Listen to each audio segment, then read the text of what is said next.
Rated X. Welcome to the Launchpad Podcast. Motherfucker!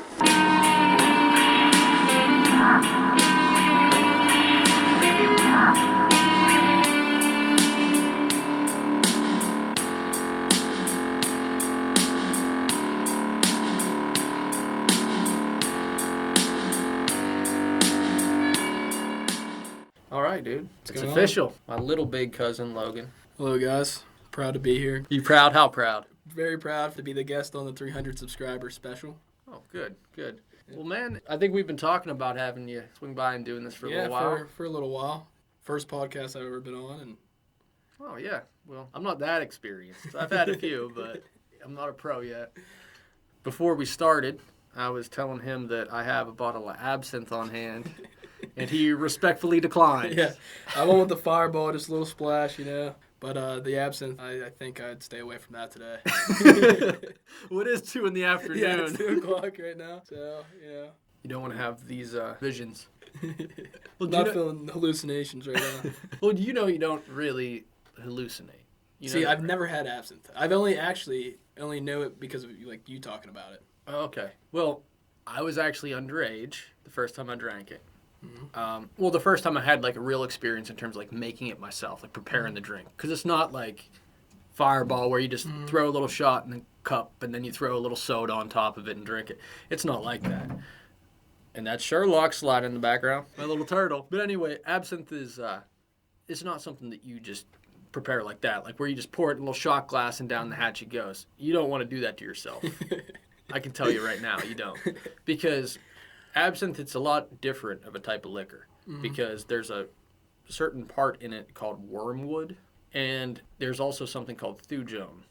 Pretty sure that's how it's pronounced, but once again, we're dealing with some French stuff, so I might be a little off on some of the pronunciations, but both of those are actually slight poisons. Okay. You understand? So this is making more sense now. Yeah, so both of those are poison, okay? Now, not like poison where you just have a little taste and all of a sudden Right, yeah. you're on the ground like a cyanide pill, you know? It's not like that. But you have to prepare it in a certain way to get that stuff to activate to truly have like a real absinthe experience, I guess. Because if you don't do that, to my understanding, you might not even really feel anything except like a traditional feeling of drunk. You know what I Okay. mean? No, it'd be like no different if you drank like 151 or something. You know, you just get shit-faced. But if you prepare it a certain way, and there's a few different ways to do it, but how I always do it is I pour just one shot into a shot glass just to make sure I'm measured up right. Because to make the drink, believe me, you only want one shot of that shit in there. If you put 2 or 3 shots, you're not even going to finish the drink. You won't be able to take the taste. Yeah, what percent is it again? Well, it varies a little bit depending on the brand and stuff, but that VX Carré French stuff I have is 124 proof. Wow. Yeah, so you just put one shot in a glass, a wine glass, and then you put a slotted spoon over top the glass. And then it works best if you do sugar cubes, where you just throw like a few sugar cubes on the slotted spoon. And then if you have a traditional setup, it'll have like this little dripper, almost like how you lift a water cooler handle, where it would slowly melt those sugar cubes, and then the color of absinthe will then change. So when you first pour the shot in, it's like an olive green, and then after the slotted spoon drips down the water and the sugar, the glass gets like cloudy, like the drink starts getting cloudy, and then the color changes to like an opaque white. Really? Yeah, so it's almost like Yeah. a little alchemical. Yeah, because I always I just remember it being like olive green, you know? Yeah, But- well, that's what it is. So, like, if you don't prepare it right or just mix it Then with it would, soda, you're just getting some kind of BS. Like, Yeah. you might as well not even be drinking absinthe. But if you make it that way, or one of the other ways where you can extract, you get that color change, that it's called a louche. It's like when that cloudy type of stuff gets in the drink where it gets foggy and then it changes. That process is the louche. And with the absinthe prohibition that rolled off back in 2013, I believe. Prohibition. Yeah, it was illegal. Really? It was illegal. So the only thing you could truly buy in the United States for up until like 2013, 2014 maybe, was fake stuff. So if you'd make it like that process I just Yeah. talked about with the sugar cube, the filtered water and stuff. Oh, by the way, it has to be filtered water. If you use tap water, it's not going to work right. So bottled water, filtered that Why is well. that though? Because they put that chemical shit in it. The fluoride and all that. Hey, it makes your teeth nice, and hey, it does this. Hey, it calcifies your third eye gland and all this shit, you know. That's what the government does. Turn the friggin' frogs gay. Yeah, basically. Yeah, because they're putting chemicals in the water, kid. To have some Alex Jones here. Oh, dude, I would love to have, just for the absurdity of it all. Yeah. I mean, he makes some good points sometimes, Yeah. but he's a little. I don't know if I could control him. No, It'd you become can't, his you can't. podcast. It does. You have him on your podcast, and it's automatically his. You know? Yeah, it's like there's no fucking restraint with that guy. No. But anyway, it has to be filtered water, bottled water, because the chemicals in tap water will kind of offset it in a way. So once you do that and you have that loosh, that means it's like done. It's prepared. It's real. And during the Prohibition era, anything you bought wouldn't loosh. Unless it was like imported from another country that didn't make it, Okay. you know. Yeah. Because if it was manufactured, any of the stuff they tried to say it was made in the USA or by a USA distributor was all the fake shit. It was basically vodka with food coloring. Like just high percentage vodka. Yeah. 120 proof vodka. And a part of the reason, supposedly, because I did a little research on this stuff, and to be honest, when it comes to the history of absinthe, it's a little wishy-washy in a way because different countries had different policies. Okay. The rumor of the hallucinations. I want to get to the bottom of that actually because Okay. the Green Fairy, is that what it is? That's what they say. That's what a lot of people call the supposed hallucinations. Yeah. Now, I'm not saying you cannot hallucinate. I'm not saying you cannot hallucinate because I've heard some people, now granted it's online for the most part, Yeah. where they say, hey, I drank a shit ton and I'm like tripping my balls off and it's insane. Like maybe, but you're just kind of trusting somebody's word. Yeah. Like, you know what I mean? It's almost like listening to somebody say they tripped before. It's like, Yeah. okay, yeah. Unless like you really believe them, it's like, I don't want to hear you talk about it. You know what I mean? And some faceless person on the internet saying that they had these elaborate hallucinations, Yeah. I take that with a grain of salt. I'm not saying you can't hallucinate, but a lot of the research I did on the history of absinthe and the whole hallucination thing, supposedly most of those hallucinations that were described in public was actually a result of the Prohibition. What I mean by that is it was, for a while, being distilled improperly. Okay. That makes Because a lot of certain sense. things they couldn't put in it any longer. Of course, because of the wormwood and those things, when it was discovered basically it was poison, that was one of the reasons it was outlawed. You know what I mean? Like those two elements weren't really included in those post-prohibition absinthes. And they didn't account for that for this particular drink, like they're backbones of the drink.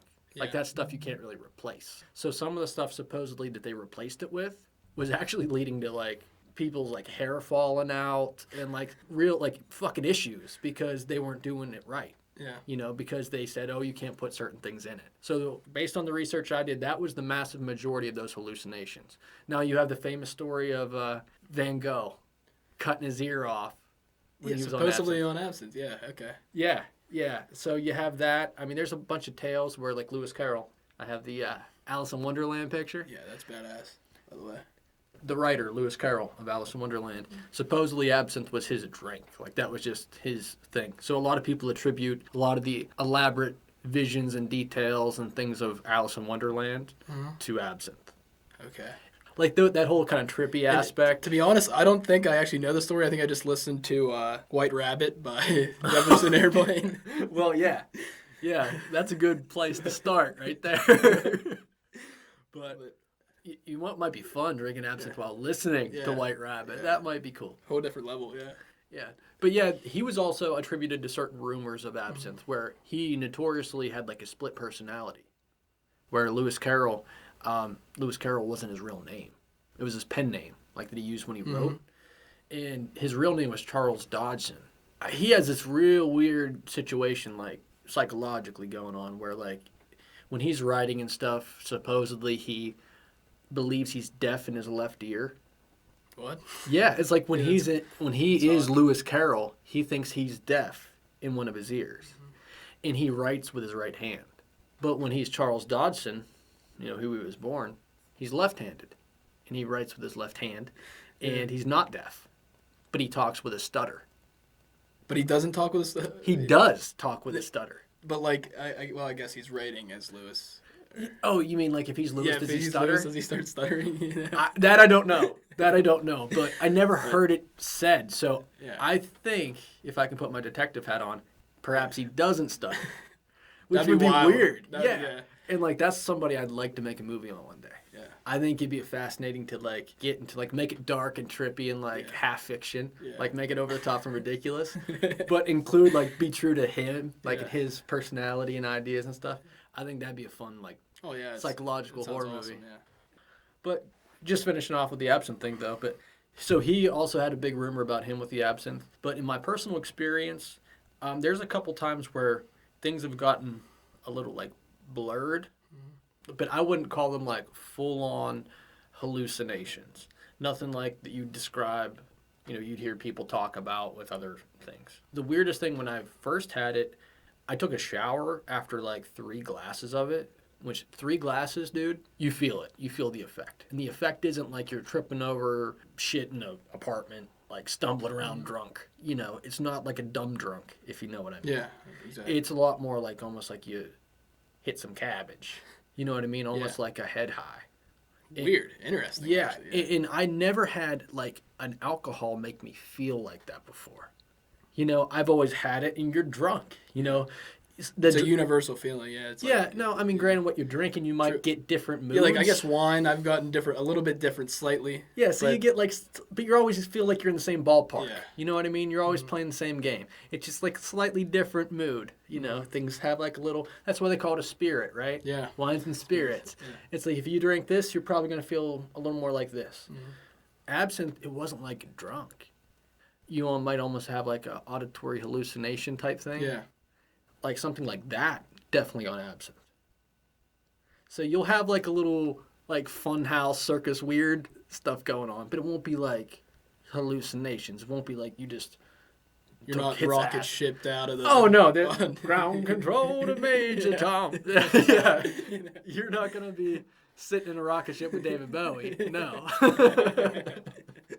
right, but no, that makes a lot of sense now, and honestly makes me want to have a glass. But the taste is a black licorice type Okay. flavor. Now it's Jaeger, intense. kind of. It's different than Jaeger. Like Jaeger's almost like cough medicine-y. Yeah. Where this is like just black licorice. Almost like if you had black jelly beans. Okay. I don't know can if you do like. that. They're It's not always my my favorite. Yeah. It's not my favorite either. And honestly, even though absinthe, I will say right now, is like my favorite alcohol probably ever, it's not something that I want all the time. It's almost like that good friend you call up every so often. I mean, granted, it's expensive. Like if you're gonna get like true absinthe, you're gonna spend at least 60 some bucks on one bottle, like a fifth. Holy shit. Yeah, it's higher caliber stuff. But yeah, to me, I mean, if I was some fucking millionaire rock star, maybe that would be my drink a little more often. Keep the special occasions. Yeah, and plus it's more fun that way. It's like a big deal. Yeah. It's not just something I have in the fridge. Yeah. You know what I mean? It's like, oh fuck, because certain places don't even carry it around here. Yeah. Like, dude, there's a couple times over the summer I tried to get this and no place around here had it. They had the fake shit. But like the few good brands you can still get like in the United States so far without importing and paying extra shipping, like VX Carré is one of them. It's like an old French recipe, but like I'm not sure how familiar you are with New Orleans, but like New Orleans has a big French influence. Yeah. So this is distilled and made in the French Quarter of New Orleans, using an old French historic recipe from like back in the day, like before Prohibition. Awesome. So it's legit. Yeah, that's sweet. And there's a heritage there. Like, Yeah. it's a big deal. Like, New Orleans, even during the Prohibition, if you went to the right place, you could get some absinthe. If you knew somebody or slipped the bartender a $20 bill, you could probably get yourself some legit shit. Because they never... Listen, you're not going to fucking walk into New Orleans and tell them, hey, no more fucking absinthe. We don't care what you've been drinking for 300 fucking years. Yeah. You're not going to tell those people No that. chance. No. So it was always like an underground thing down there. But now this VX Carré is manufactured there, and then it's distributed and shipped out of Philadelphia. So it has a little Pennsylvania tie too. So that's Always why a it's like my Pennsylvania thing. connection. Yeah, so that's why it's kind of my thing, because it's old true stuff from back in the day, and it has a Pennsylvania connection too. Yeah. So that's why if I can find VX Carré absinthe, I'm in for a good time. Well, so the Prohibition, like it's done now? They just woke up and realized, you know what? A lot of the ear chopping off, bipolar personality wasn't really a result of strictly just the alcohol. That there were other factors, whether the people were crazy to begin with or the distilled improperly was a huge part of a lot of that shit. Well, that goes back to like the myths of like you smoke weed and you're gonna murder your family and all that stuff. Yeah, exactly. We could sit here and just talk about the prohibition fuck ups. I mean, alcohol. Yeah. You couldn't drink alcohol. In the 1920s, like our grandfather, me and Logan's grandfather was born in 1929 on April 20th. Blaze it. Around when he was born. That's when the prohibition was still going on, where you'd have people manufacturing their own alcohol in their own bathtub. Yeah. So that way, if the cops came knocking on their door, they could just unplug the drain, by evidence, run the shower, and like, well, nothing's here. Yeah. But they would be making their own booze in the thing because it was illegal on a national level to drink booze. That'd be like today, them saying, hey, you can't drink a Bud Light. Yeah. Hey, you and the Budweiser? No, bro. You and your Rolling Rock shoved up your ass. Yeah. No, they would throw you in a fucking prison cell for having a Bud Light. What a time to be alive during that, huh? Yeah. It goes from everybody's hitting the bars to next thing you know. Yeah. So when that's happening, you know what's the most popular cut loose thing around? What? Marijuana. Everyone around that time. Roaring 20s, the pool halls, the plays, the dawn of cinema. Everyone's stoned out of their fucking minds. Makes so much sense, actually. Yeah. But guess what? When they realized, hey, this prohibition of alcohol is now spawning mobsters and mafia and Capone and all these dealers and home brewing people, they were like, you know what? This was a mistake. Just regulate it a little bit, but let the people have an option to drink the fucking alcohol. And then all that shit stopped. Yeah. You know what I mean? But then when that happened, they had to find a new boogeyman. And that's where they banned cannabis. Yeah. Of course. Yeah. Always got to have a reason to send people to jail, right? That's how it feels. That's how I feel sometimes. I mean, with the whole privatized prisons things, that's something else we can get into just a little bit. Because I don't want to get too preachy and crazy, but True. the fact that there's privatized prisons that literally they make their money if the jail cell is full. Exactly. So how is there not an incentive to fill the jail cell? Yeah. And that's why cops have quotas. Yeah. And I think it was on the Rogan show, I'm pretty sure, that they had a funny-ass joke, dude, about, like, the idea of cops having quotas. Where it was like, what if a fireman had a quota? Imagine that. Holy shit. It'd just be arsonists. Exactly, dude. It'd just be fucking out of control. Yeah. So that whole idea is just absurd. But that's basically the same kind of deal that happened with absinthe. Because a bunch of rumors about what it can do and all this stuff. It spawned a prohibition that at the end of the day, close to 100 years later, more than 100 years, they were just like, all right, that's nonsense. Sorry, guys. Yeah. Sorry if we threw you in a jail cell about it. Sorry. We apologize. Yeah, we'll expunge your record. That's about all we can do.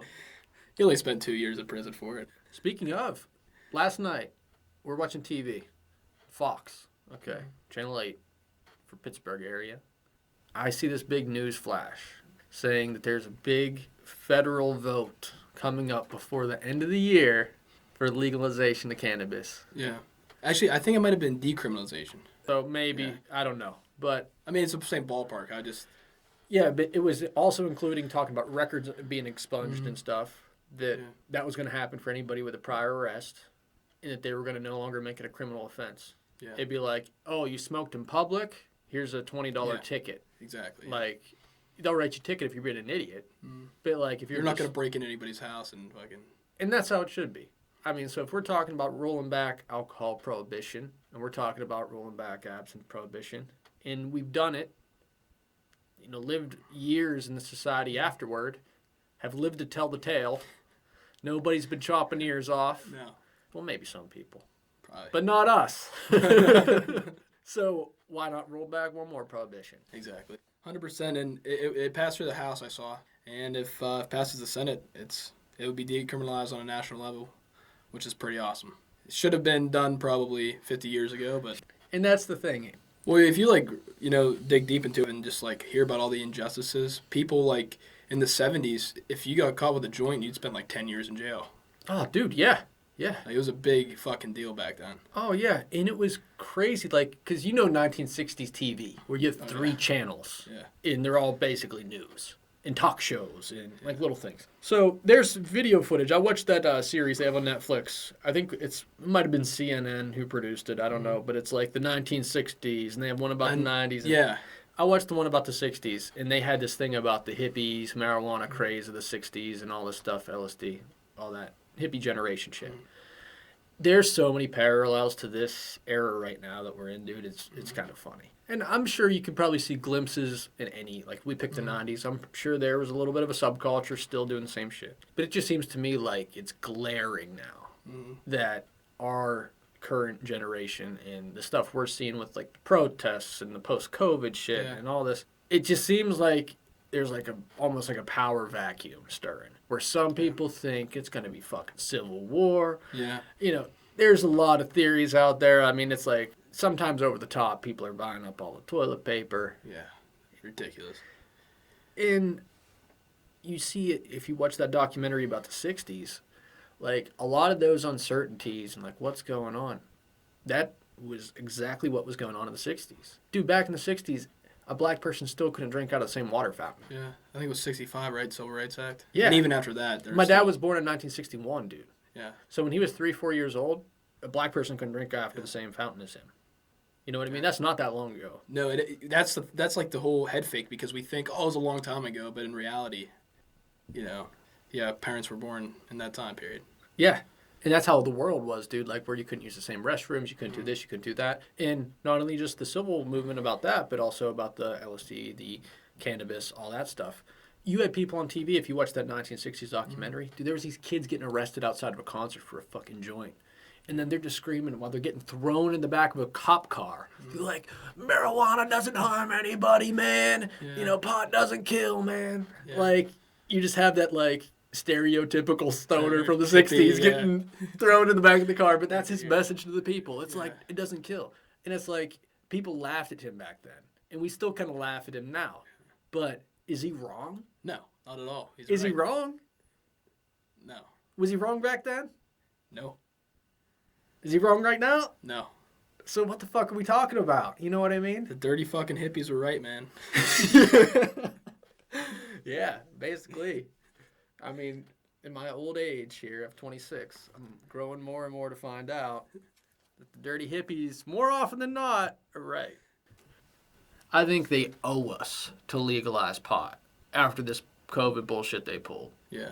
Because I get it's real. I get people are dying. I get high contagious. Yeah. But No low denying that. fatalities. Very low, especially among healthy people and young people. Yeah, similar to the normal flu we deal with in the common cold. Just a little more easy to catch. Mm-hmm. That's the whole thing. Am I wrong? No. Okay. So I get at this point, when this first came out, I didn't want to wear a mask. Yeah, I wasn't big on the mask, but I realized it's really not a big deal, and I'll put on a mask. Yeah, I mean, it's the same, I was for a while like, you know what, fuck this. And I still feel like you shouldn't necessarily have to wear a mask, but at the same time, I understand in a way that, like, to me, as somebody who doesn't want to have to wear a mask and doesn't feel if I'm healthy I should have to wear a mask, I would have personally enough common sense that if I did feel like I had cold, nasal congestion, anything like that, a cough, a sneezes, anything that seemed like I was kind of sort of maybe getting sick, I would just not go out, or I would make damn sure I do have a mask on. Yeah. Because that makes all the sense in the fucking world to stay in, given the circumstances, or to make sure you're covered. Yeah. I realize that most people aren't going to be that open, I guess, and they'll just still be like, well, fuck it anyway. If they're sick, they'll go out. There's been stories about people saying that they're on an airplane and they're... So because of some people's stupidity, it's almost like everyone has to wear a mask when you're outside. Like, it almost should be that way, just because some people aren't smart enough and responsible enough to do it the right way. Yeah. Well, I think where we're at, we have like a 20% positivity rate or something insane. Yeah. It's really high right now. Like I said, I'm not a big mask guy, to be honest, but I put it on. And I would never, like, you see these anti-maskers, like, flipping out if they're, like, told to put on a mask in a store, Yeah. It's not, like, the employees don't make the policy, so. True. There's a way to handle this stuff where you can still be reasonable about it, Some people just flat out don't want to be reasonable. Yeah. Speaking of, we went out, I had to work Thanksgiving because a lot of people quit because COVID our job is like insanely busy now because everyone's schooling at home, working from Yeah. home, like insane. So we have a lot of people quitting because people act like shit towards them, and Oh yeah. plus we're just busier than the 6 years I've ever worked there. Mhm. It's just out fucking outrageous right now. So we were low staff, so I had to work Thanksgiving. So we decided to cut out to King's after I was done to have Thanksgiving dinner because they were open. And they were doing carry-out, take-out meals, dude. And this one motherfucker. It's Thanksgiving. These people, given it the virus especially, Yeah. obviously don't want to fucking work. The workers. But they're just doing it because that's what you do, right? And there's this one older guy, must have been in early 60s, somewhere around there. He was fucking flipping out, screaming at the manager because he ordered this takeout meal where you get like turkey and sides and all this stuff, like a good meal, but they were out of the green bean casserole. And he made a big deal about They it. said, sir, we could write it off the bill or we could give Yeah. you any side that we have. It's a substitute.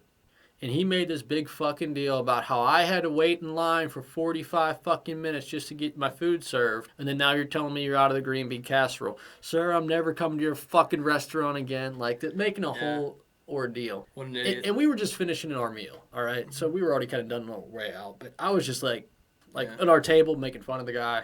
Well, they're restaurant workers working on Thanksgiving in the middle of a pandemic.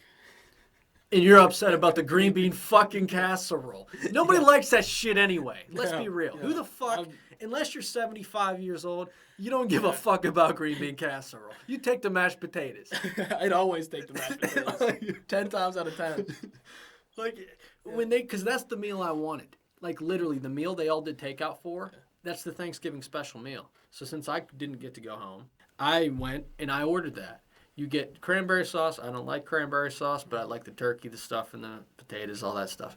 But they told me the same thing. Sir, hate to tell you, but this thing that you order that comes to green bean casserole, we don't have it. And I just told her, I don't like it to begin with. And she let me pick something different, and I went about my fucking way. Perfect. You know what I mean? And it's just ridiculous that people can't even do that. So, like, the people that are going to complain about, hey, you don't have the green bean casserole, those are the people that are going to be sick, still not wearing a mask. Yeah.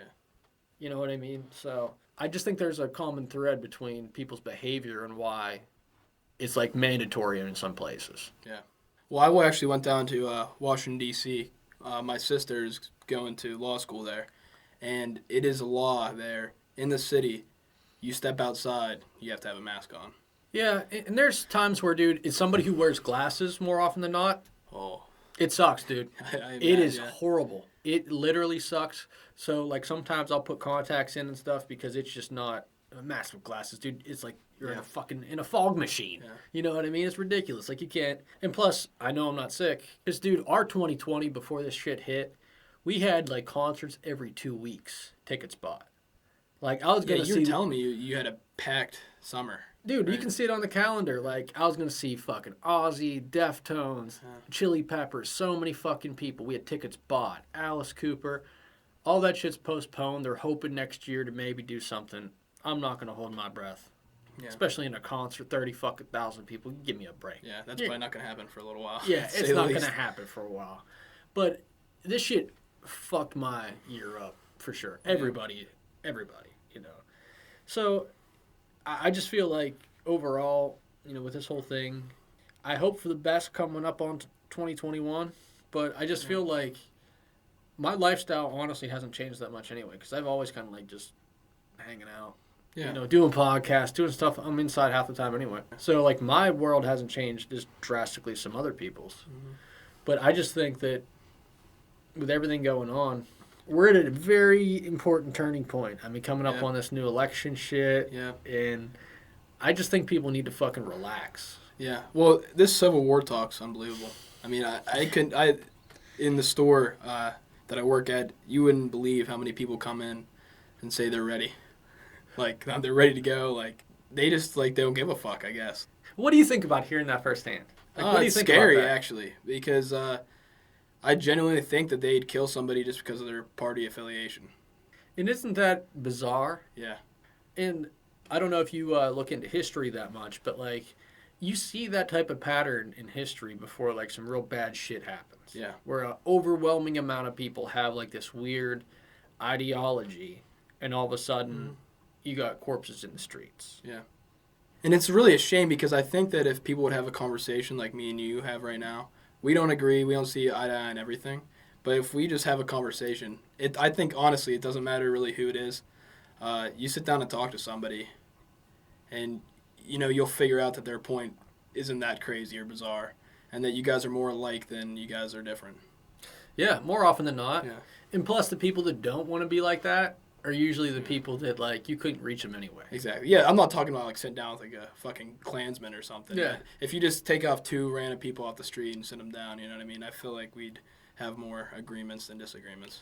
Yeah, and even if you don't, like, support somebody's idea, like, even if you just have the common decency of, like, I like the ability and the freedom to think what I want and do what I want, I'm going to grant you the same exact respect, And then you get to see how they make, like, you'll find out how they came to that point where they have that view, Well, you might. I mean, I found out in my 26 years, I didn't know this all the time. Early on, 18, 19, 20, I didn't really see it that clear. But most people have a reason why they are. Yeah. Now, it doesn't mean it's an excuse. Some people try to use it as an excuse. But usually if you hear somebody's, like, true backstory, you can get an idea of, like, why they turned out the way they did. Yeah, absolutely. You know what I mean? Classic example. Charles Manson. Yeah. Mr. hippie cult leader, from the 60s. That dude, his mom refused to name him when he was born. Didn't give him a first name. Didn't want him. So she didn't even name him. Okay. Would you call him it?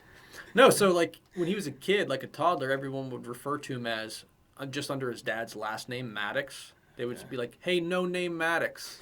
So his name was No Name. Oh, God. Okay, this makes sense. I'm pretty sure Charles also had to be, like, dressed in, like, girls' clothes as a kid. Like, his mom wanted a girl. I don't know if she wanted a girl or if she just did it, like, intentionally to embarrass him. But, like, some just messed up stuff just because, basically, that she didn't want a kid. Like, that's at least the gist I got out of it. She actually sold him to a barmaid for a pitcher of beer. No shit. She sold her kid. For a pitcher of beer? Yeah. So it's like, you hear that. That's like him from, like 1 second old to 5 or 6. Yeah. If that's your 5 or 6 first years on Earth, where do you think you're going to end up? Yeah. How high are you going? Are you going to be in the White House? Are you going to find yourself in the White House? No, you're not. You're going to find yourself either in a grave or a jail cell. Yeah. And I think if you have anybody on Earth go through that process that Charles went through, 95%, if not more, are going to have a similar result happen. Well, that's his foundation, That's what, And if your foundation's No Name Maddox. Pretty rough, man. Do you know he was a musician? Oh, yeah. I Look at Your Game Girl. Did you ever hear his song? Yes. It's actually pretty good. He has a good singing voice. Yeah. I knew he was friends with the Beach Boys guy. Shit. Dennis Wilson. Yeah, Dennis Wilson. Yep. Yeah, well, that's one of the reasons why things happened like they did for him, is because supposedly he was going to get this music contract, and he was going to be produced by the Beach Boys producer, Terry Melcher. And then after Terry met him, because Manson was friends with Dennis Wilson, so Dennis Wilson made the introduction, Melcher met Manson, and he was like, something is just not right about this guy. Yeah. And he was just like, you know what? I don't want to give you a contract, and keep writing, keep working on your music, but you're not there yet. Yeah. Like, brushed him off. Manson got pissed because to him that was like his whole fucking purpose, is to be a musician, right? So then he starts taking a nosedive further into the acid trips, and then comes this dark trip, so to speak, you know what I mean? Where it's not Manson family, all laughs and giggles anymore. It's we're getting some revenge. And then he basically sent those kids, or at least the story goes that he sent those kids telling them to do something witchy to that house. Weren't they all tripped out on acid when he told them that? They were an acid cult, basically, dude. They were doing acid all the time. Sid Barrett style. Basically, and there's even some interesting evidence now. There's a guy, I'll have to try to remember his name, I think Tom O'Collins or something like that. I'll have to look it up and make a correction when I edit this. But he wrote this book about the MK Ultra experiments. Yeah. Have you heard about those? Yeah, isn't Charles Manson supposedly a victim of it? Yeah, supposedly Charles Manson, and I haven't read his book yet, but I read listened to the couple podcasts he did, like the bigger podcasts he did about it.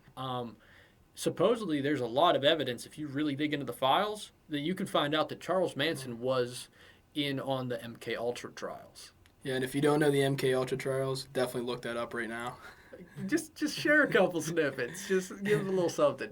Well, the government, I think it was the CIA, actually, if I remember right. Yeah, I believe so. They wouldn't tell the victims that what exactly they were doing either. They weren't fully aware. And they would dose them with large amounts of LSD and see basically how they would react to it. Yeah, like guinea pigs. Just here's some LSD. Let's see what happens to this person. We'll follow you, monitor you like a probation officer. And then these people would be sent back to say, hey, come get more. Yeah. And then they'll check in the progress, ask them a few questions, and send them on their way with some more LSD. So there's a good possibility that, like, if this guy's brain was cooked, like if that's the angle we're attacking this from, if we say, hey, he went crazy because of LSD, who's to blame for his endless supply of this substance? Yeah. You know. And then wouldn't they do any back history? Like maybe you shouldn't be pumping the guy no-name Maddox full of fucking LSD either. You know what I mean? Well, this was before it was totally illegal. Remember, because in the 60s... it wasn't outlawed until, I think... 70 or something like that. Like, after the 60s peak. You could legally just walk down the street doing fucking acid. Like, that's how crazy this was. You couldn't smoke joints. You couldn't smoke a joint. No, but you could... Yeah, you could take acid. It was so new at the time. And, Timothy Leary, a Harvard professor, was actually dosing students and doing experiments with them. But it wasn't in bad... His actually wasn't in bad faith. He was just curious about the drug and wanted to test it out with his students. Yeah, and most of those, if I'm not mistaken, were volunteers. Like, Yeah, I don't think it he was wasn't Bill like, Cosby and people. No, he just was really interested in it and truly wanted to figure what it's all about out. And it wasn't like he would dose people and anything like that. They knew what they were getting themselves into. True. And a part of why the reason that MK Ultra supposedly happened was that's in a way kind of their idea too, is they didn't know what this stuff was going to do. Yeah. And they didn't want to just have most normal people come through and do this in case it frazzled them, like in case it really fucked them up. Yeah. So a lot of times, according to MK Ultra, they would have former convicts, people that were on probation, or people that already had a foot in the system, and that they, were willing to take this stuff, wanted this stuff, and were willing to be monitored for it. So that's why they started with people like Charles Manson, who was in and out of prison most of his fucking life, even before the Tate LaBianca murders. And just the whole reason that happened is he sent those people, after they were taking a deep dive into this shit, he sent his family people to that house to try to kill that producer. They didn't know, or at least, he claimed to not know, that the Sharon Tate people moved in. Yeah. That they got the wrong house. So his people were sent there to off this guy and his friends and all this, and then here's a completely different people moved in. Yeah, and I mean, they wouldn't know that, Oh, yeah, they had no idea. They just were, all right, this is what we do. Yep. So, yeah, I mean, shit gets crazy when you make things illegal or when you do shady shit with them. And I get, like, the clinical trial aspect of MK Ultra, but, like, you got to do that in a 100% clinical setting. You can't just be like, all right, keep it loosey-goosey. Yeah. Just check in with us, and because look what happened. Yeah. And after that, and once again, it's touched on in that documentary and other sources of the 60s I've looked into.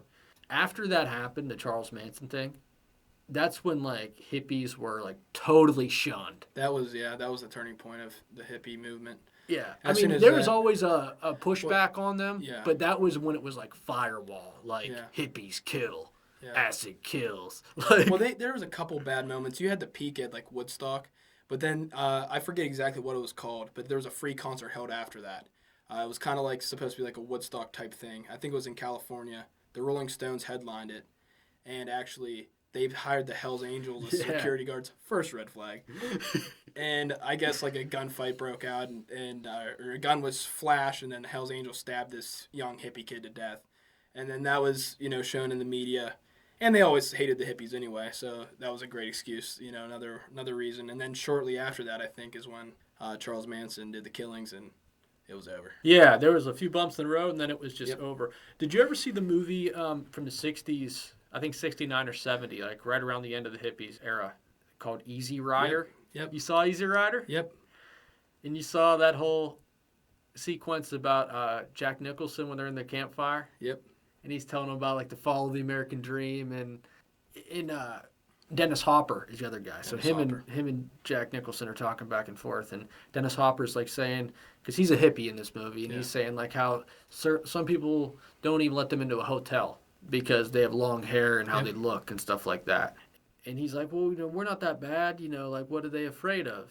And then he's like, well, these people that supposedly are like patriots and supposedly this are really afraid of that freedom. Like, even though they're under the guise that, hey, we're free people, they don't know what to do with freedom, so they keep themselves chained. Yeah. Chained to their beliefs, chained to their stereotypes, chained to all that, because when they're chained to that stuff, they don't have to know what freedom really feels like. Yeah. And Absolutely. like that whole sequence in the movie is like one of the highlights for me of like that whole movie. But even how it ends, I mean, I don't want to completely ruin it, but if you know how it ends. I love that movie too because it's like, it's just kind of like a whole trip. Like, there's not like a real main plot at point. It's just kind of just to see them, they're just riding their bikes across. It's a movie more about like almost like an idea or like spirit or tone. Yeah. It's not about like plot, like this happens, that happens, that happens. I mean, things happen, of course, but it's not like this tight, structured story. It's almost like free-flowing like a psychedelic trip in a way. Yeah. It's like a road movie. They're going from point A to point B, this place, checking that place out. They take acid, they hit a whorehouse, they do different... It's like a road movie capturing like that time frame of the 60s to a T. Yep. And it's like you watch that movie and you feel like, oh, I actually have an understanding. Even if you had no idea before about like anything about the ideas of these people or anything, you almost get a piece of the pie from watching that movie. Yep. Definitely check that movie out too. Highly recommend. The soundtrack on it's unbelievable too. Oh, yeah. Yeah, it's like a greatest hits of the 60s nowadays. Pretty much, yeah. I just always thought it'd be so wild, like, to grow up back then. Oh, yeah. Like, I'm sure there'd be good things, bad things about it and stuff. Well, the Vietnam War going on, that's probably a bad... We might have been drafted, bro. Yeah, seriously. We might have been fucking drafted. Yep. But even just the turmoil in the culture, because that was so anti-war, so civil rights oriented, and sometimes, like I said, I think the hippies had a point more often than not. But it's just people look at today with this whole pandemic and they act like it's something new. Yeah. Like the pandemic itself, okay, is maybe a little new, but like how people are behaving, this has been a cycle that's repeated time after time, generation after generation, forever.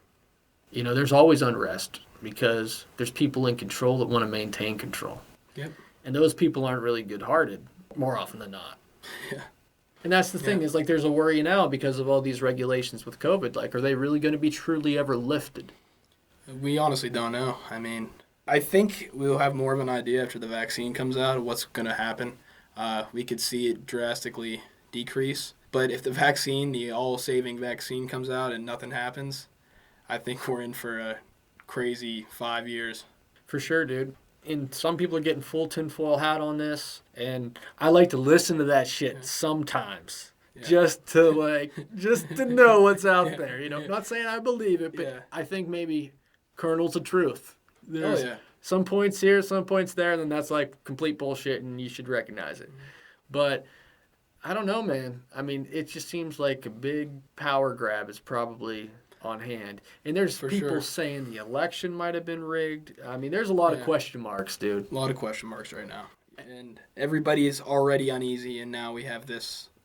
It's just crazy, honestly crazy time to be alive. We'll be talking about this time forever. Yeah. And when we look back on this in 10 years.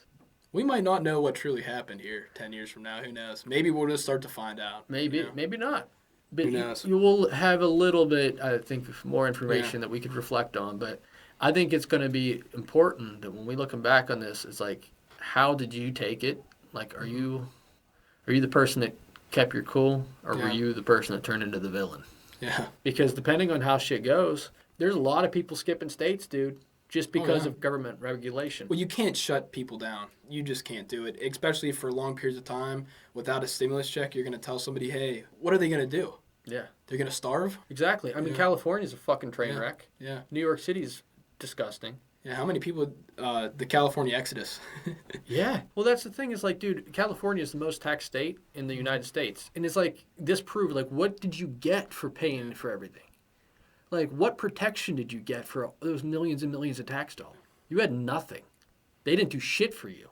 No. They just took your cash, dude. Yeah. And I think that's why people woke up and realized, you know what, there's 50 states, not all of them are run the same way. Yeah. I mean, sure, on a federal level, but there's different freedoms that other states can offer you. And you don't have to stay in the same place. Just because you grew up here doesn't mean you have to stay here. And if they really treat you like shit and you feel like you have a Tom Wolfe level motherfucker running your thing, then you can get out, and if you have to quarantine for 2 weeks after, fuck it, so be it. 2-week vacation from work. Live off ramen noodles and do what you got to do. You know, but I just think if anybody thinks that it's too out of control, like, don't be scared to pick up and move 3 hours. Yeah. Well, even Rogan, I mean, moving to Texas, he absolutely loves it from what he says, at least. Yeah, so. But here's the thing, though. Say if everyone up to move to Texas. Is it going to be the same once everyone gets there? No. Or are they going to just change that, too? And, like, what change? Is it going to be a good change or a bad change? Because that's the thing is, like, you got work to do when you get there. It's not like, hey, we're in Candyland now. Nothing.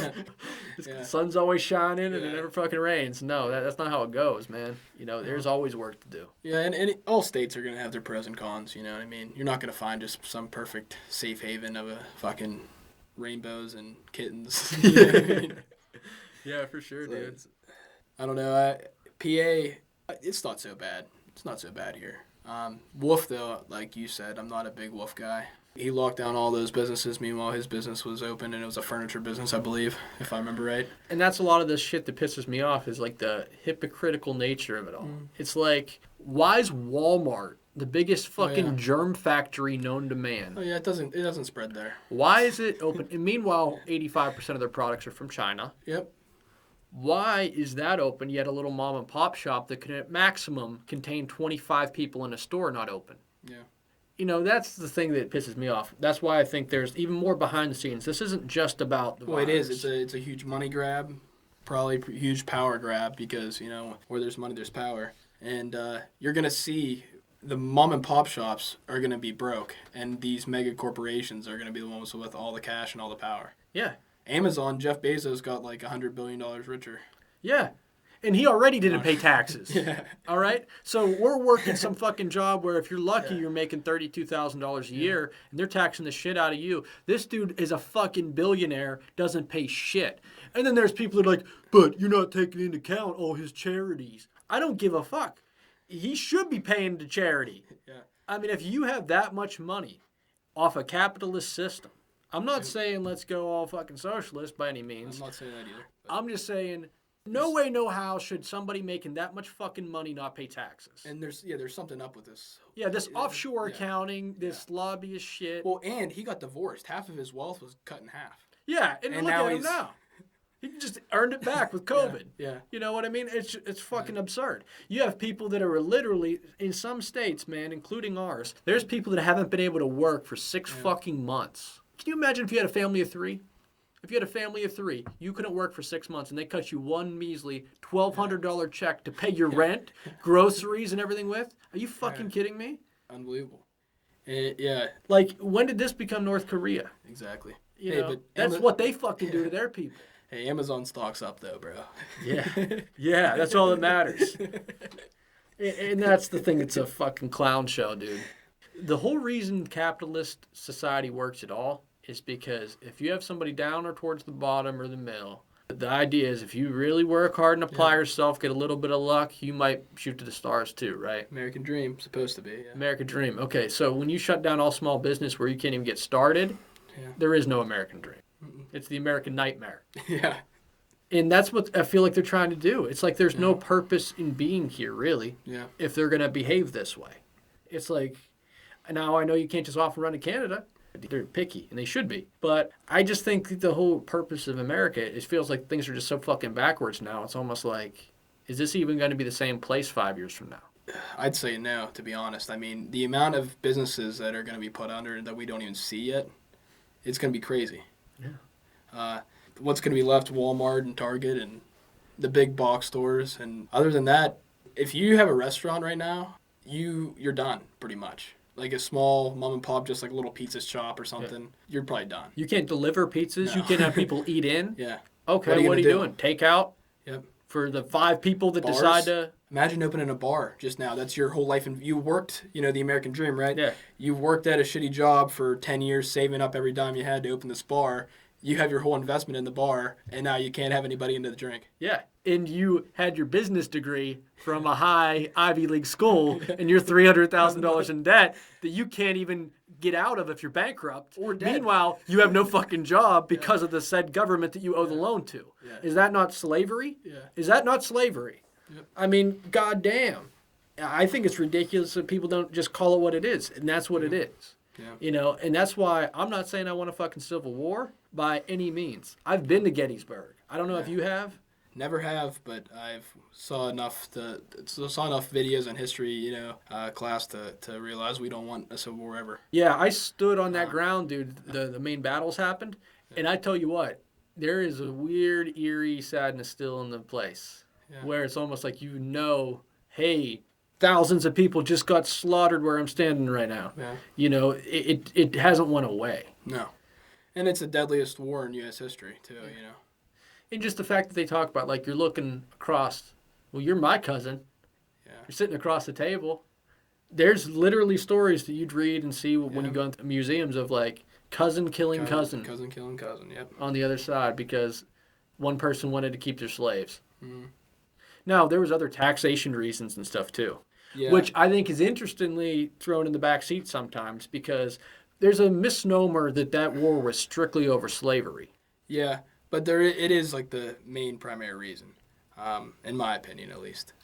Well, that was a big part of it for sure, but it wasn't a war just over slavery. No. And that's if you go to Gettysburg and see the museum, like, dude, if you can stand there for 8 hours, you can take the 8-hour nitty gritty fucking tour of it. I stood there and I read from the beginning to the end. I watched all the videos in between. I saw all the things they had to offer. I read every bit of info.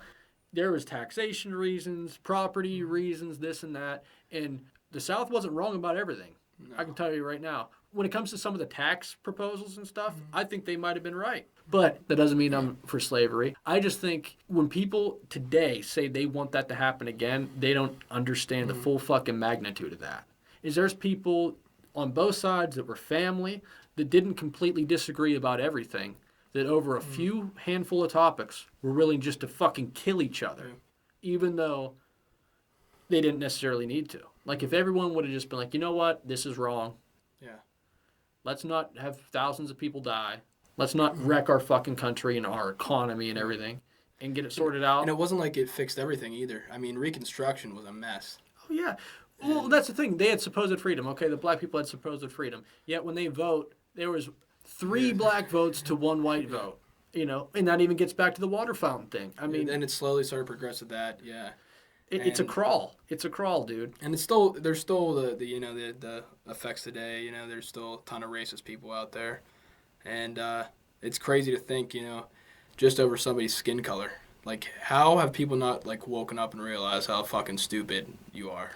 Did I just miss the meeting where I got to choose mine when I was thrust in this, Exactly. Did I just sleep through that meeting? I mean, where was the day that we all got to pick? Mm-hmm. I woke up one day and I was like 2 or 3 years old when I had consciousness. Mm-hmm. I don't remember being 1. I don't remember being 3 months. I woke up one day at 2, 3, whatever, and I'm like, oh, okay, these are my parents. This is what, a fucking Baba, fucking Binky.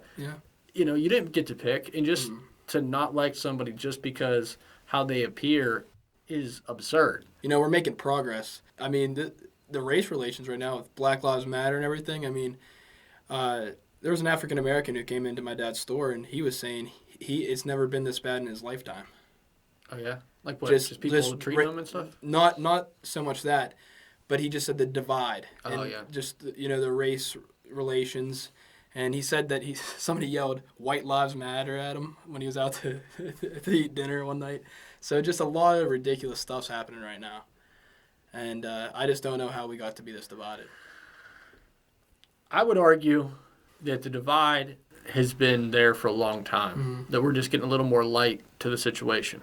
I think because of social media and the internet, I think a lot of this stuff is right in our face that's been under the surface for quite a while. Everybody's opinion's heard. Yeah. I just think at the end of the fucking day, to hate somebody over something they have no control about, and not to be just smart enough to realize that's a loser's attitude. Oh my. Like this whole, these people are taking our jobs type of shit. Put the Mexicans back. Just chill the fuck out. Like, Yeah.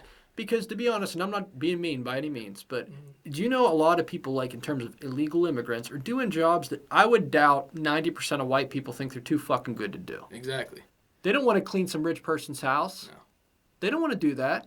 No, I'm not saying that's all the jobs these people get, but like lawn cares and hard labor lot of- and if you can't speak the watermelon language. farms. Are you Yeah. fucking kidding me? Like some of these people are way more hardworking than these Oh. entitled Americans that want to complain about them being there. Like unless you're gonna get the fucking gloves and be in the field and be the watermelon farmer, I don't want to hear you say a fucking peep about this person having a job. Unless you're gonna take that job from them and do the work as a citizen and do it better than they do. Okay. Then okay. Yeah. But until you prove that, Yeah. you know, and I'm not saying open border, everyone come in. No. I'm not getting ridiculous yeah. here because you know we got tax dollars for a reason. We only can sustain so much. Exactly. But I just think the fact that they're acting like these people are beneath them Yeah. is ridiculous. Because I think most Americans don't know a hard day's work if it bit them in the ass. You're right. You know what I mean? Yeah, they know about a hard day's work, that's for sure. And 99% of Americans would say fuck that job. Yeah. So we need them actually. Yeah. We need a percentage of everybody. Yep. That's the thing. We need a little bit of everybody to keep the ship sailing. Yep. And that's what, when people just swallow that pill, whether they want to or not, and just like, hey, everyone has a purpose, regardless of culture, regardless of nationality, whatever. Everyone can have a purpose as long as they're playing on the team of don't fuck with anybody else. They're not going to fuck with you. You know, live your life. Yeah.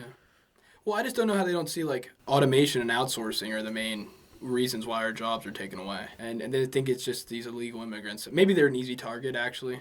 They might be. I mean, I would just say That's what I this. think. I think it's easier to blame your neighbor than it is to take personal responsibility. Yeah. You know, so whether these people have a reason why they're out of work or whatever. But also automation. I mean, dude, in the 60s, like, the idea was by now, we'd be living a life of total leisure.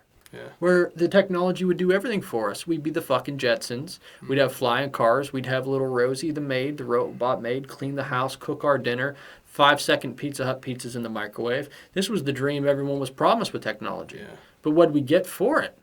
We have the technology here, and now what do we have? Anxiety on the internet about social media. We have people cyberbullying. We have fucking cancel culture. Like, Yes. is this what we really thought we were going to get out of this? Or is this a shitty hand we were dealt after years of idealistic hope? Yeah. It's like one big community now. There's not, you know what I mean? It's like this mob rule as the internet is one, you know? Yeah. It's just, it's messed up. And like you said, cancel culture. Even comedians can't be comedians. Yeah. You know, like they're starting to cancel comedians now for jokes. And it's like offensive jokes are the funniest jokes. A lot of times, Yeah. I mean, if you know the person, like, just doesn't really mean what they say and they're just doing outlandish shit for the gag, like, that is funny, okay? That's funny. Yeah, You know, I hate to tell you, you might not like that humor. Don't go see that comedian. exactly. But that's why there's a million comedians. You can pick somebody that's more up your alley. You can pick somebody who's more your style and tone. You don't have to listen to Louis C.K. You don't have to listen to Cat Williams. You don't have to listen to people like fucking Joey Diaz. Yeah, He's not for everybody. No, I hate he's to not. tell you, but he's not for everybody. Yeah. And that's the thing is like, if you want to say, hey, X amount of people can't see such and such movie, listen to some song, can't watch some comedian perform at the Improv, I mean, that's just setting a shitty, stale example for every generation that follows. yeah. I would love to see cancel culture get canceled. I would too, dude. I mean, some people deserve it. Yeah, Like you have a don't Harvey get me wrong. Weinstein. Yeah, Harvey Weinstein. You know, all these guys. A lot of like the actual fucking rapists and Yeah. those guys. Fuck those guys. I'm trying to think of other ones. Louis C.K. is a little bit of a gray area. He shouldn't have been completely, in my opinion, completely exiled. But he still did some weird shit. It'd still be bizarre and creepy.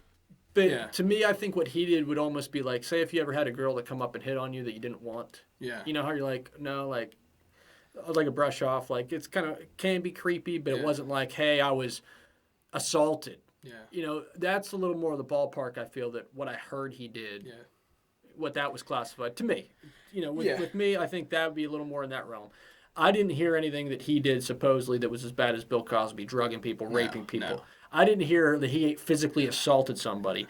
I heard that he did something that in his mind was a funny joke, and the other person saw him naked and didn't find it funny. Yeah. And felt like it was completely like harassing. And I'm not saying that's right, but again, it's a different level than the Harvey Weinstein. There's levels. There is levels. Yeah. And that's where the cancel culture, obviously, Harvey Weinstein should be not allowed to ever work in Hollywood again. There's levels, is basically what I'm trying to get at. Launchpad here with Logan still. He's trying absinthe for the first time in his We life. did make it. It's real good, actually. Thank you. We'll cheers again here. Cheers. But yeah, we were just talking about Cleveland. He's been to Cleveland several times. I recently went to Cleveland for the first time a couple months back. Went to the Hall of Fame. Nine Inch Nails got inducted. Oh, sweet. Rightfully fucking so. So it was cool. But we were just talking about how some areas of Cleveland are like kind of cool, and other ones are like, whoa. Yeah. This place is on hard times, you Yeah. know? It's also hard to stay out of those bad areas, too. They're just intermixed throughout the city. Yeah, yeah. Well, I remember when your sister was teaching out there, she would tell me that, like, some of these places don't even have buses to take the kids. She said, like, her first period class, there'd be, like, no kids in the seats. Yeah. Because, you know, they'll come in, like, second, third period, and they don't have any buses or anything. And all just, they don't have any teachers to, you know, fill in. So that's how my sister even got the job. Like, it's a program called, like, Teach for America or something, where they try to bring in teachers to these, like, really low-income areas, really bad areas. And, yeah, the stuff she would tell me, just, you don't realize how lucky you are until you hear some of these stories, you know? Yeah. And I think a lot of people think that stuff happens, like, somewhere else far, far away. Yeah, no. No. Cleveland, Ohio. Yeah, 2 hours from here. Yeah. 2 hours from here. Yeah. That's it. That's all it took us to get there. 2 hours. I do recommend going to Cleveland, though. I've had way more good experiences than bad experiences, and there's some cool stuff to see in the city. But just be a little bit cautious. I had a good time, but we were talking off recorder. We were talking, and I just told him about how we had an experience where it was cool, it was real fun, but we could just tell that, like, the place we were in, you didn't want to wander off too much in the dark, you know, so definitely be mindful when you book Airbnbs, because at the end of the day, you're not really familiar more often than not with the place you're going to. Yeah. So you want to make sure, like, at least your Airbnb or the place you're staying is good and, like, well-suited, where if you don't really want to be amongst your surroundings, you have a good place where you're at and where you feel safe. Absolutely. This absinthe, though.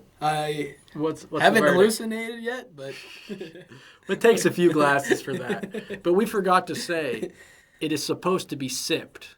He Yeah, about had the fatal mistake. well, he's like, cheers to absinthe, and I was like, I thought, like, here we go, man. It's coming down the hatch. You know? about went to fucking Wonderland. You about told Lewis Carroll hi. Or should I call you Charles? But yeah, I damn near just downed it. But, Zach saw the look in my eyes, and he's like, yo, you fucking sipped this shit, dude. Yeah, I wanted to save your life there. Didn't want to trip to the fucking ER. I was like, yeah, I'm actually staying here tonight. But no, I'd like it, though. It's different. It's like I can't really say I've had anything similar to it in liquor form. One of the last podcasts that me and Sean did together, because we did several, I had him try absinthe for the first time on the podcast as well. So it's Okay. like intermittent tradition. Yeah, now we're starting, you come on the podcast, you have a little bit of absinthe, and You're the second guest that had absinthe, okay? So my VIPs. I'm the VIPs. No disrespect to anybody else. well, thank you, because this is fucking good. But it's one of those things that are sneaky. And like I said, it's not something that I've had 3-4 glasses. I think the max I had was like 4.5, 5 glasses one time. And at most, I mean, it wasn't like where you're just completely belligerent.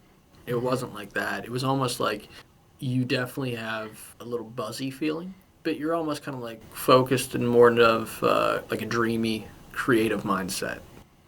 But that's super cool, though. And still got a glass of whiskey here. Well, the mixing of the two is probably not a great idea. So good thing you have a half glass. Yeah. I think that at some point in your life, you deserve to have a 100% just absinthe night to get the full idea of Try what to it's talk really to the Green about. Fairy and... Well, Yeah, maybe. that. Just hide all the knives so you can hide all the knives, all the weapons, Yeah, Bad example because we have a machete right over here. yeah. Keep Well, that thing away from me, man. I'm not going to machete anybody's ear off. Yeah. Okay, including my own. No. You say, oh, it's only a glass and a half, but this shit's 120 proof. Yeah. Okay, this isn't your grandmama's drink. Yeah. Okay. Yeah, for This, real. this isn't some fucking Smirnoff water cooler. Yeah. You know. So that's the thing, you know, be cautious, but it's definitely a drink that I think that a lot of people would be surprised that they might like. Yeah, well, I'm glad I tried it. I will be getting a bottle probably, and now that I know you can order it online. But I did notice, Zach was right, this change in color big time. Almost looks like lemonade, I can describe it as, I guess. Wouldn't Yeah, and if suspect you it. like turn it in your glass, like I don't know if you can see, but it's almost like a hazy blue at the top too. Yeah. So it's yeah, I like didn't notice that till you just said that. it's like a little multicolored, murky, foggy drink that spawned out of a kind of a dull olive green. I was just telling Zach, big 60s and 70s rock guy. Yeah. We were just talking about the Beatles. Yeah. Get into the Beatles here a little bit. Yeah, we might as well touch on them. All right. You just share what we were talking about, like the eras we liked. I'm personally more a fan. Rubber Soul changed like everything for me. Rubber Soul and onward. I think after Rubber Soul, you went straight into Revolver, then Sgt. Pepper's, then White Album, Abbey Road, and Let It Be. There's a couple other albums mixed in there. But Magical Mystery Tour, which is unbelievable as well. Not my favorite, but it had a couple golden moments. Yeah, You know, exactly. it had a couple It- moments that make it worthwhile. It's It like, wasn't one okay. of the Beatles albums that like every track is just unbelievable, but it had Strawberry Fields Forever. Yeah, There's a couple gems on it for sure. yeah. Trippy album, that's for sure. Yeah. And- Well, that was during their "Hey, we went to India" stage. Yeah, You know. exactly. And oh shit, they had I Am the Walrus too, another Yeah. personal favorite. You could tell that was from the LSD stage. Yeah. I am the walrus. Yeah, that was straight from India, man. You could tell. Yeah. But from their India trip, but I definitely love some of those records as well. When I first revisited the Beatles, because I definitely didn't grow up with them, I was just like one day, all right, any free time I have, like to listen to music. I'd like to do this thing where instead of listening to just the things I know all the time, I'll try to reach out for a record that I never like took the whole time to listen to front to back, or I heard was a classic or whatever. Somewhere along the line, it was like recommended that I should check this out at some point. So I said, okay, with the Beatles, I know such and such amount of songs, but I think I need to really check them out. Yeah. You know, so I just started from the front and worked my way back, all the albums, front to back. I could see why some people like some of the earlier records and earlier songs. Yeah. Like I get the time, the place, and all that, but the first couple, it was like a chore to get through. yeah. Oh yeah. They all sound pretty similar, and they all have like the same post doo woppy rock, just love song after love song. Not much Like creativity. bland, cookie cutout. Like I mean, I say cookie cutout. Maybe they were the first to do the actual style, but Exactly. I just feel like with today's 2020 standard, it's something that's like so predictable. Yeah. It's like I feel like I could have lyrically wrote Yeah. one of those songs in 20 It minutes. aged really bad. I want to hold your hand and put my feet in the sand and listen to your favorite band and you know, blah blah blah. It's the same kind of thing. You know, oh girl, you know, Yeah. he's bad for you, I'm better for you, and you and me are our favorite shade of blue. It's like, They even come had, on. like- I get where rock and roll was like brand spanking new. There was no like prior formula, but I just feel like a lot of that stuff is just like not relevant anymore.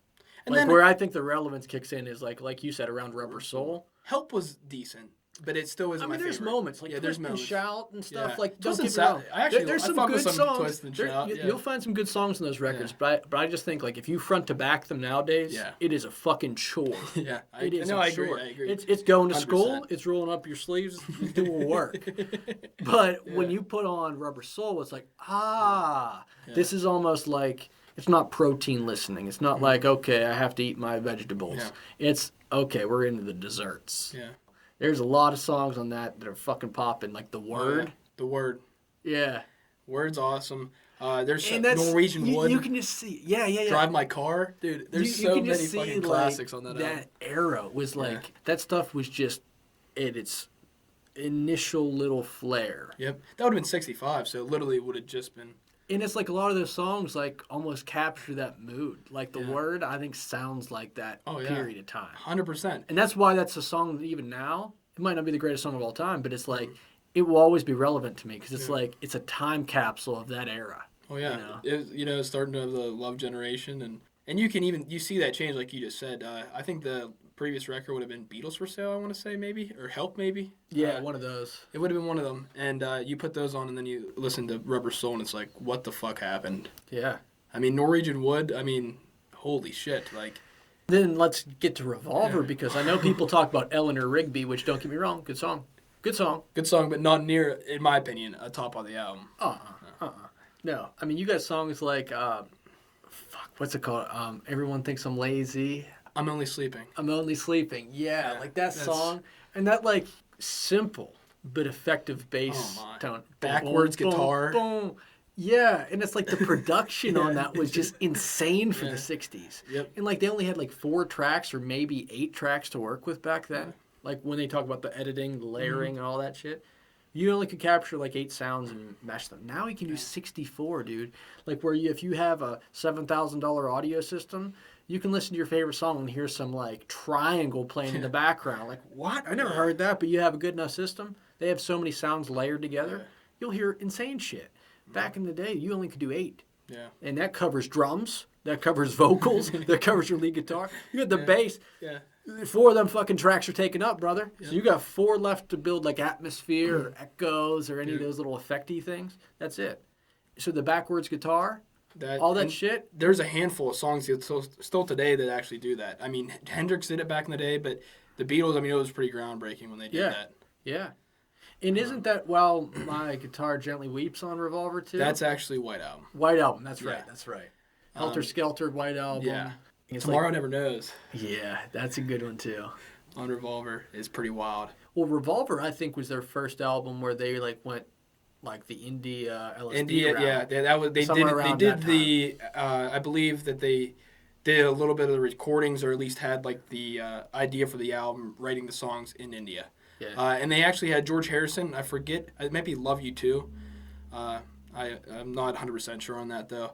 But it was actually their first India influenced song. Like they had a sitar. I think that's how you say it. Sitar, yeah. Yeah, and they had that, and it just, for rock music, I mean, the whole scope of the album, I mean, think about the songs we just talked about. Eleanor Rigby, I'm Only Sleeping, I got the sitar playing. Yeah. Fucking Tomorrow Never Knows, first psychedelic song, arguably, people think. Yeah. A lot of stuff thrown into one album. And we just talked for 5 minutes about one album. Yeah, basically. I mean, you know what I mean? They just, to me, I don't know, I'll always have a soft spot in the heart for the Beatles. They're just my personal favorite. Yeah. That time period, I'm just so interested in it for some reason, and it just, like I said, I love to hear the evolution of the Beatles. Yeah, well, I think some bands, and I'm just a fan of music, there's people that have favorites over others, personal tastes. But if you just look at, like, the history of rock and roll, it's fascinating. But if you look at somebody like the Beatles and the evolution of their career, I mean, you can just see how, like, because of their changes, like, other people changed too. Yeah. You know what I mean? Like, they influenced so many other people. And I think the most fascinating bands for me are like people like the Beatles, people like Elvis, people like Nine Inch Nails was huge, Nirvana, like the bands that not only were big, but like they kind of did it their own way, like where nobody really sounded like them, but there was a bunch of people that tried. Yeah. They tried to look like them, tried to sound like them, but they never could do it No. though, because No, these never people could. had like just some sort of fucking zone they went to, or just some like original spark. Yeah. That it was like often imitated but never duplicated. Exactly. And the Rolling Stones tried hard, but they couldn't even do it, and they were But the Rolling fantastic. Stones they did it right after a while. Like they kind of realized like, hey, we're not just another British invasion band. We need to have our own style, flair in this. The funny thing about the Stones, dude, is like when they first started, even with their original lineup, they initially started by just doing nothing but covers. They didn't even have original songs. And then they started being big as a cover band that somebody wanted to sign them. He's like, listen, you can't just keep singing fucking Otis Redding. Tina fucking Turner. You got to have your own goddamn songs. Yeah. If you want to be like legit, no big cover band really is ever nationally known. Yeah. You got to make your own music. So they were covering the Beatles. They were covering all these people for a while, all the British invasion bands.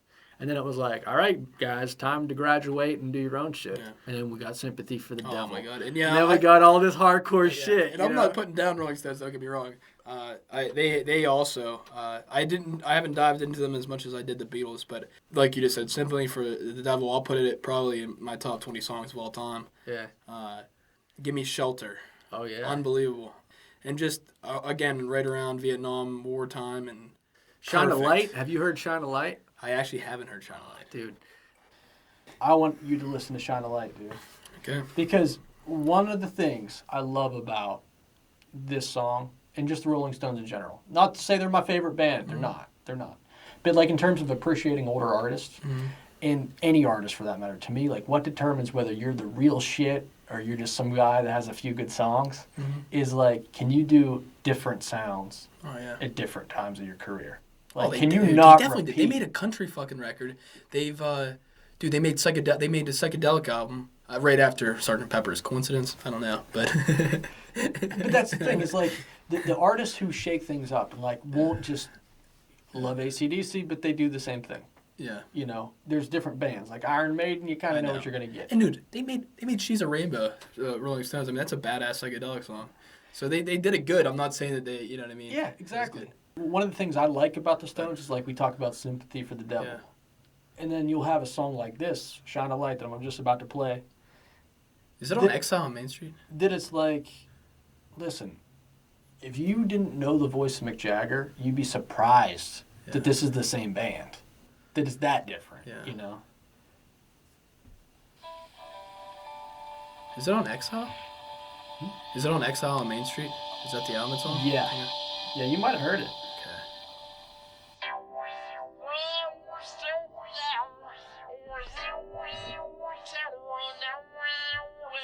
Okay.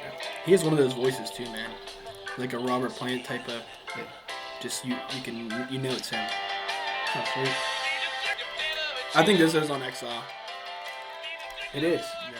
Yeah. But you know what I mean. Yeah. Like the diversity. They also they were another band that had that insane diversity. Yeah. And that's why like a part of what excites me about bands, it kind of determines in my head of like what I think's like upper echelon and like one of my favorites versus people that are just like okay, is can you surprise me? Yeah. When I revisit your career, is it like, am I going to get bored because I'm listening to the same record 10 times and I'm just not even going to finish listening to your discography? Yeah. Or am I going to be like, oh, wait, this is Like, cool. This is the Beatles. This is the Stones. Yeah. This is. And you know, sometimes, like, you hear examples where you're like, listen, if I didn't know the unmistakable voice of Mick Jagger or some giveaway trait, Yeah. you'd be like, I'm shocked that this person put this album out, Yeah. you know? That's one thing we actually talked about this before, but Post Malone, I was actually really impressed. I don't like his. I'm not really a big fan of him anymore. I used to be a way bigger fan, but on Stoney, him throwing Phil and Whitney in there, Yeah. it was like, wow, this guy's actually pretty fucking talented. Like, Yeah. Oh, I You like know? Post Malone. Like, I'm not the hugest Post Malone fan. he I got like too his new popular. Spider-Man shit. I'm not really into. No. You know what I mean? Like that Spider-Man song everyone act like was so fucking good. Like Yeah. I thought it sucked. I thought it was one of I the mean, it was worst a tracks. poppy. It was just trying to be popular, you know, make Probably. charts. Yeah. But that's what I feel like a lot of his new shit is. I mean, kind of Coy made a song with Ozzy, but at the same time, I wasn't a big fan of it, to be honest. I like the reaction it had. Yeah. You know, I like that a lot of people like who didn't know Ozzy, like Found out, everyone yeah, that's cool. should know. I guess some people aren't like huge music fans where they just appreciate music for like a few songs here and there and they don't maybe give it a lot of time in their lives and have different shit going on. I get that, but I just think if you consider yourself a music fan, like a real music fan, where it's really important to you, you owe yourself to almost just at least take a glance at what happened before. Yeah. You know what I mean? Just understand the whole spectrum of like who really made these trends. Who's the reason why things are still being done that way today? And I just think that if you're 24 and above, if you don't fucking know Ozzy, shame on you. Yeah. Shame on you. And a lot of these riffs today are recycled Black Sabbath riffs that are just played on different amps, on different settings, on different levels with like more distortion. People are still getting rich off just, hey, let's play Black Sabbath backwards. Yeah. You know, people are still making careers off that shit. Yeah. But he actually had purpose in a lot of his songs, too. I mean, War Pigs, holy fuck. Dude, and that's the thing is like, it wasn't like, hey guys, you know, we're just going to sit here stoned out of our minds and just write songs like we talked about, not to diss the Beatles. We like the Beatles bit about holding hands and, you know, just little shit anybody could really think about if they put the time into it. But to like clearly articulate war and military injustice you know, at a time like needed during the Vietnam War, and that's what Black Sabbath did. And like the lyrics do it not just from a preachy way, but a poetic way. Exactly. And that's the thing, is like when you can get that little alchemical balance. It's just, it's perfection. It really is. Yeah, that's what true art is. Yeah. It's like when you have a message, but you do it in a way where it's like artistic rather than let me beat you over the head with a sledgehammer Exactly. and like make you think my way. It's like I'm tricking you into it. Exactly. It's not like Give Peace a Chance or something from Lennon where Yeah. the whole song is Give Peace a Chance. It's just obvious. Like, so- okay, yeah. it's preachy, it's obvious. It's not so much in War Pigs. Listen, this is why I think the way I do. Yeah. You can agree or disagree, but like you can't tell me I didn't really think from A to Z of my point of view. That's like what War Pigs is. Like you might not agree with what they're saying, but good luck arguing with that guy because he's well thought out. And this isn't a fucking put on. This isn't luck. This isn't anything. This is dedication. Yeah. This is knowing what the fuck I gotta say and do. He just lays it right out of the line too. Yeah, best thing I ever did was look up the lyrics of that song. Yeah. And the drums, dude. Bill Ward Yeah. is the drummer for Black Sabbath. Got to name drop his ass because he's the original metal monster on fucking drums. Inspired a generation after generation, still people to this day. And these Rock on the Range festivals I went to before pandemics and all this shit. You listen to any of those new bands, dude, doing metal in their interviews, like there's only a few names they're drawing from when they talk about their influences. And oftentimes in their mouth is the name of Bill Ward. And I personally gotta give drummers more credit. I kind of take it easy on the drummers. I should listen to the drums more in songs, but never even heard of Bill Ward. So thank you for introducing me to him. Different bands have different formulas of why they work. Some bands, it's about the vocals and the lyrics. Other bands, it's about the drums and percussion, and everything else is like secondary. If you talk about a band like Tool, not that there's a right or wrong way to listen to Tool. I mean, everyone's going to find what they want, but to be honest, dude, like how they make their songs, how the songs is designed is it's drums first. Like when you listen with headphones to a mix, where most bands you would hear the vocals like centered, you hear the drums in Tool.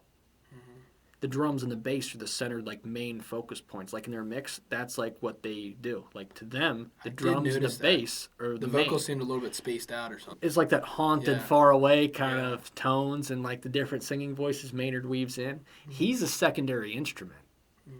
Like his voice is basically the equivalent of another band's like a lead guitar. How it's like you're carrying melody and you're providing some like dressing to the set. Like the house already exists.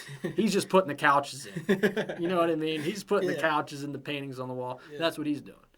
And not all bands are designed that way. If you listen to Motley Crue, their drums still kick ass, but they're not centered up. You know, they're more of a traditional band where the centered pan vocals and the guitar on the right and the bass on the left, and they break that formula.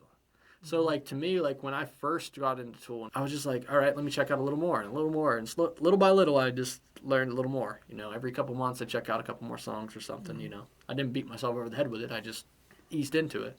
Even though the sounds are a little different, it's almost like there's a common formula of, like, the drums and the bass are first. And the vocals are always a little shifted off, you know.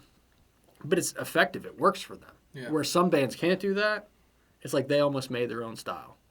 And that's super cool, and that's why you love music, right? Yeah, and that's why they're respected in a lot of ways. Like where you don't hear a whole lot of people talking shit about like these guys can't fucking play. Nobody. This guy can't fucking drum. This guy can't. No, this guy's the best fucking drummer probably on the planet. Yeah. And you know, now that Neil Peart died from Rush, yeah, that's probably true. Danny Carey from Tool, he's probably the best drummer on the planet. And they're doing it 15 fucking minute songs. Yeah. They're not playing 3-minute pop songs, 3-4 beats per second. No. They're doing prog, weird time signatures for 15 fucking minutes. Half the time when they're playing live, they're just like improv, adding new flavors all the time. Yeah. And it's like not everyone has the capability to do that. Yeah. Just that you mentioned prog.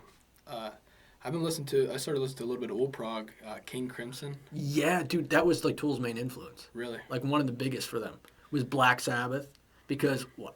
Monster meeting with monster drums and heavy riffs, right? Yeah.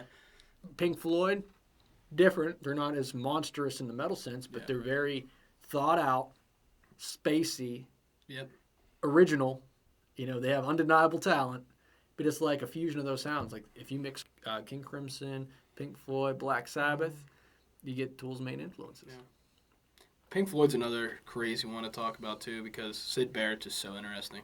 Yeah. And I mean, he was the leader of the band. I think it was Piper I forget what their first album in '67 was, but Interstellar Overdrive is what I'm thinking of. It was like basically trip music. It was like 9-minute songs, just instrumentals for the most part. And then he just, I guess, went off the rails, and then Too much acid. too much acid. He was an acid casualty. Yeah. So, one of many actually from that time period. There's a couple of them. Yeah, that's the thing, man. It's not something willy-nilly to do, No. because it's ingesting chemicals that have to be made a very precise way, or you're not getting what you think you're getting. Exactly. And back in that day when it was legal, that's one of the reasons why it should be kind of regulated. I'm not saying, hey, let anybody just run around like crazy. Like I want everyone to be smart. But the sad thing is, like back in that day, there was so much fake stuff and badly made stuff. It's almost like the absinthe effect, where Don't that's eat the one of the brown reasons acid. people are getting crazy. It's not made right. Don't eat that brown acid, man. Don't eat it, dude. Don't eat that yellow snow either. Yeah.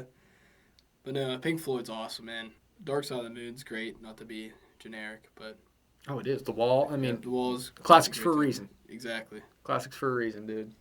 Never got like crazy into him, but One Just- day, rainy day, you'll pick up an album yeah. front to back it and be like, oh, Yeah. wait. Like, I thought this was great, but now I know it really is. well, I'm trying to think. I definitely listened to Dark Side front to back. Definitely listened to The Wall front to back. I want to say Animals. I listened to the 2-minute song, but there was like a 20-minute song in there, and I was just like, I don't know if I can do this right now. Yeah. You gotta have time. You gotta have time sometimes. It's like an investment, though. You know what I mean? It's like I gotta have a half hour. Probably gotta make myself a liquor drink, Yeah. and sit down and really enjoy it. Headphones. Yep, headphones meditate, in. and just get surprised. Exactly. Yeah. But I need to be prepared. You know what I mean? I gotta Yeah. have 30 minutes to listen to something like that. But no, everything I've listened to was great. Shine on You, Crazy Diamond too. Oh, yeah. That's an investment of a song as well, but worth it. Wish No You Were doubt. Here. Yep. And I thought that would Have a Cigar. Have a Cigar is awesome. Oh, I love Have a Cigar, dude. There's just banger after banger, dude. And it's like, we know there's somebody out there, maybe 22 and below, that has no fucking idea who Pink Floyd is. Oh, They're he's- listening to yeah. some Harry jumbled up Styles. bullshit, some dumbass country person Yeah. that, Morgan calls Wallen. himself an outlaw but doesn't have any dirt on his boots. Described perfectly right there. Yeah. The clothes that his record label people gave him, so he Yeah. looks country. Yeah. Sing some pop songs over a Sing drum pop loop. songs, yeah. Just name drop people. Name drop Johnny Cash. Talk about Johnny Cash in your song. Talk Johnny about Cash. Hank. Blaze Foley. Yeah, just start name dropping people. And that's how they do it nowadays. Yeah, you could listen to that, or you could put on Pink Floyd The Wall front to fucking back and have your mind blown out of the back of your skull. Yeah. If you have to have a favorite band, who's your favorite? Nine band? Inch Nails, hands down. That was quick. Hands down. See, I never. There's a I still haven't got bunch of into people I Nine have like 1A, 1B, 1C. Inch. But if I'm on an But- island and I can take one band's full discography with me, Nine Inch no Nails. hesitation. You know why? Different every time. Hey, that's what I look forward to in a band. So Like, when you're in that kind of, you need some heavy, hardcore, like, I want some hard shit. The Downward Spiral, front to back, is a fucking horror movie. Okay? Like, it's a concept album. Do you know Downworld. The Downward Spiral? Never heard of it even. Which it's for a lot of people, it's considered to be Nine Inch Nails' masterpiece. It was released in 1994. It's their second full-length album. But it's a concept album, which, if you don't know, it's basically like if you sit down to read a book, there's chapters, and it's all related. A concept album is the same idea. So instead of having just a bunch of songs, there's no reason outside of, hey, we all made these at the same time. There's no connection between them. To truly understand the message of what's going on, you have to listen to the album front to back to really know, because every song is a chapter in the same story. I get what you're saying. The Wall's the same thing. The Wall's a concept album. So that's why the songs weave in together sometimes and all that shit. That's what the Downward Spiral is. And the Downward Spiral is industrial metal. That genre it's like its pinnacle of commercial success, critical success. And it was like, it basically took an underground style of music and just catapulted it into fucking stratosphere. And it was one guy who does all the instruments, who produced them himself. What's his name again? I know Trent who it is. Reznor. Trent Reznor. He's from Mercer, Pennsylvania. I knew that. Yeah, we could get in your car, dude. And we could drive there and be knocking on his childhood door in like 45 minutes to an hour. Yeah. Like he's a local guy. He's a Pennsylvanian. Yeah. But Western Pennsylvania, right? So, Amen. Yep. so- So yeah, he does everything That's cool. himself outside of occasionally featuring like guest musicians, like Dave Grohl. He's friends with some people that he wants to drum for him on certain things, but like majority, like massive majority of the time, it's him doing vocals, him doing bass, him doing guitar, him doing synth, him producing himself, him mixing it together, and every time it's fucking different. Where you listen to the Downward Spiral and you're like, dude, this is one of the heaviest, most intense pieces of fucking music. You're basically listening through a horror film. Like, it's cool. I'll have to- yeah, It's I'll have to cool, check it and it's out, dude. good for what it is, but, like, you're not just going to put that on any day willy-nilly. It's, like, mood dependent. And if you're having a great day, you don't want to front to back that thing. Don't put it at a party, though. No. Like- If you're at an 8-year-old's birthday party, do not put on the Downward Spiral, okay? You'll get thrown out. Disgraced. But then the next album, The Fragile, it's, like, different instruments. He told himself he couldn't repeat using the same instruments. So he had to, like, completely change a completely different musical style. And it's, like, every single time. Was that what Hurt was on? Hurt was on the Downward Spiral. Hurt was on down. Oh, that makes sense actually now. Yeah, it's the last song on the Downward Spiral, dude. And it's funny. And Hurt's one of those songs where, to me, I love Nine Inch Nails. The studio version of that song is the worst version of that song. If you listen to, like, a live version, like Hurt Live 1994, or any version of Hurt Live, I personally think, to my taste, it's better than the studio. However, if you listen to the studio in the context of the record, it makes perfect sense of like why it sounds the way it does. But if you were just like, hey, I want to listen to Hurt, and you pull up the studio version, it doesn't sound like it fits. You know what I mean? It doesn't sound quite right. It like almost needs that the brothers and sisters of the other songs I to make gotcha, it Yeah. make sense fully, because it's like echoed. And there's like different like little effects that like almost like hide the vocal and like make it seem like a lot tamer than if you listen to it live. But it definitely makes sense in the context of the record. Yeah, I'll have to check the whole album out. I haven't had a full album listen in a long time, so. Yeah, well, they're always good because Nine Inch Nails, they always make a whole album, dude. They'll disappear for 5 years, come back with an album. You know, they're not making an album every year, so you know, okay, this person's just doing this strictly for the money, so they're going to have 2 good songs, the rest shit, just to put out an album, and then next year you'll see the same album again. It's like, no, I'm going to just take 5 years of my life to just analyze myself as a person, make shit that's meaningful, put one album out, and I'll see you next half a decade. Yeah. You know. Waka Flocka Flame, dude. I don't know if you ever looked at his discography, but it's like he puts out like 5 albums a year. Yeah, it's They're like... not just. And that's like pretty respectable, you know. 1 album every 5 years, you know, he's putting his heart and soul into every album. Then, you Yeah. know. And it also takes that long if you're doing everything yourself. Oh yeah, so think about that. Yeah. You don't have Bill Ward to rely on. You don't have Geezer Butler and fucking Tony Iommi to back you up. You just like, oh, well, it's me again. Yeah, taking matters into his own hands, man. Yeah. Made the biggest band in the world for a while. That is crazy. Yeah. And that's the thing. Is it still recording? Oh, dude, we got a minute and a half. Well, okay, we're going to have to cut this a little short. But Yeah, well, thanks for having me. Had a good time. First time trying Absence. A lot of memories had here tonight. So yeah, he still hasn't finished it, by the way. He still has a little work to do. I got scared off when he. I'm running on empty. Yeah, once he said, you better be sipping that thing, man. I was like, okay, not gonna see the Green Fairy tonight, man. All right, man. Well, thanks for coming on the Launchpad, and we'll do it again soon. Thanks for having me, man.